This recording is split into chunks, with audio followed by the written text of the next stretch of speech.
What's going on, everybody? Hey, so today I want to talk to you about why accountability and reliability are so important in your personal and professional life. So, anytime that you commit to doing something or saying that you are going to do something, you have to follow through with your commitments. Again, this includes your personal life and your professional life. Let's just think about it this way from your professional life standpoint. Perhaps you are working for somebody or you own a business and you've got people that are working for you. How is it going to reflect on you or your business if you've got employees who don't show up for work and therefore the jobs that they're supposed to go and do that day don't get done?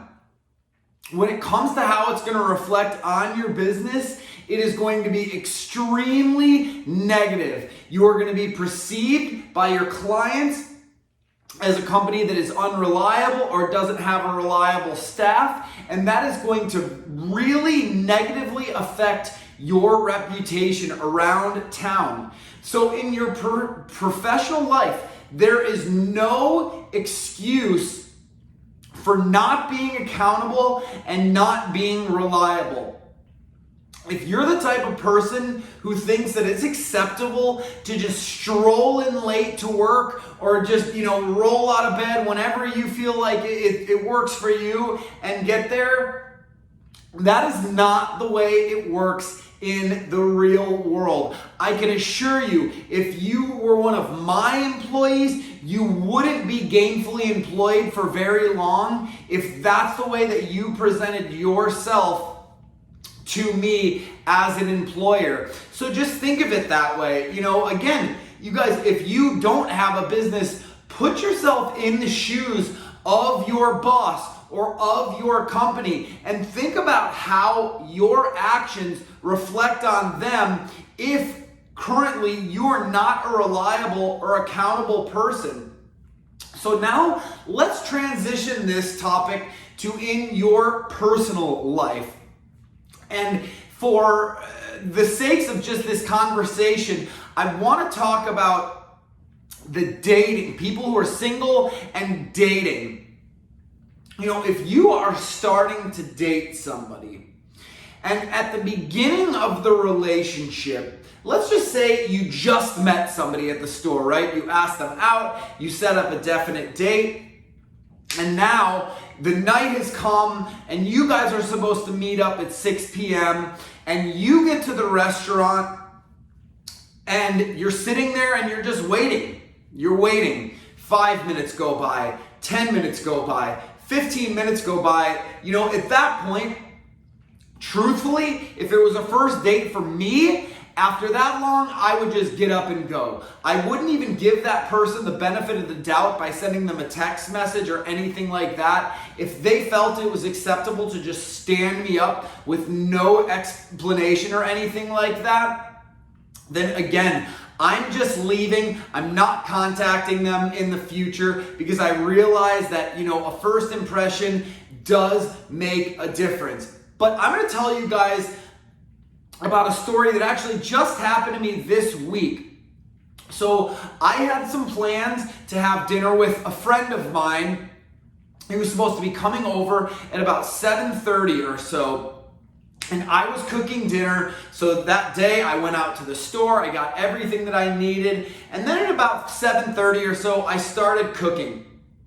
It wasn't a rush. I told my friend not to rush on his way over, but when 8 o'clock rolled around and I didn't hear from my friend, I was actually starting to get a little concerned because my friend is extremely reliable, he's very dependable, and this is not something that is his regular behavior. So I sent him a text, hey, just to let you know, dinner's gonna be ready in about 5 or 10 minutes or whatever. So after now 5 to 10 minutes have gone by and the dinner is all ready. I waited another 5 minutes, so this is about 45 minutes after he was supposed to show up, and I called. In all honesty, you guys, I was mainly concerned to make sure that my friend was okay. God forbid he had gotten in a car accident or was hurt on his way over to my place. I wanted to make sure that everything was okay because this was not typical behavior from him. And I ended up hearing from, no joke, almost an hour and a half or 2 hours later, he had fallen asleep after he got off of work and just completely overslept. And it was a mistake. He felt really, really bad about it, wanted to make it up to me, was apologetic. And that was that. I didn't harp about it. I didn't make a huge deal or a huge stink about it. Stuff does come up from time to time. But when it does, the same way my friend did, he reached back out. He immediately, let me know what had happened, let me know what the problem was, and then tried to reschedule. So if you've got friends who are routinely doing this to you, you set up plans and then the day of, oh, I'm sorry, I can't make it because of this, and that's a routine, you should really be reconsidering those friendships, because friendships and relationships in general, in my opinion, there's a strong foundation built on accountability, built on reliability. I want to know that people I'm in relationship with or my friends are going to be there when I need them. You guys, this isn't about, my friend missing dinner. This is about me being like, God forbid something happens and I need somebody to be there, I want to make sure that I've got people in my inner circle that are there to support me, are dependable, are reliable.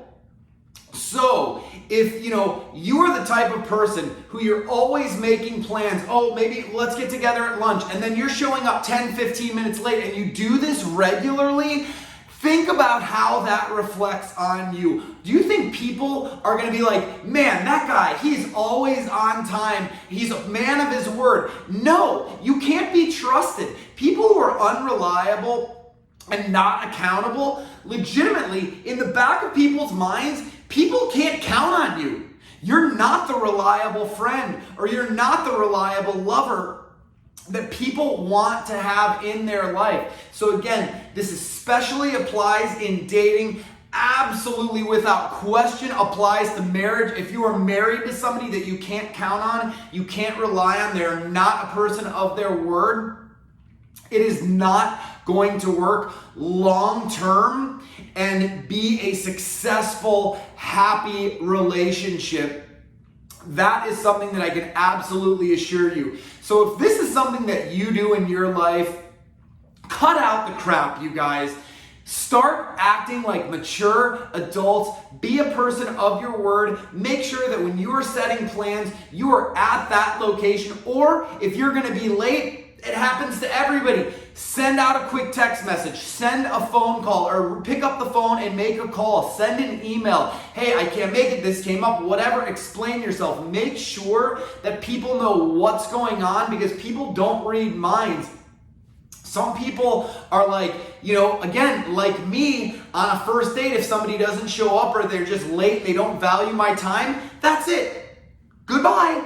You get one chance with me for me to see how you are, and then that's it. You've been disqualified. Actually, I didn't even have to disqualify you. You just disqualified yourself, and you did me a favor. You saved me the money of having to spend on a date, and now I can go and, okay, I might have wasted a little bit of time, but now I can go and enjoy that time to myself in any other way that I please. So, are you friends or in a relationship or married to someone who is not reliable, who is not accountable and not dependable? Let me know in the comments below. Is this something that you've had to address with them? How did you bring it up? And what was the outcome after you guys talked about things and after you communicated?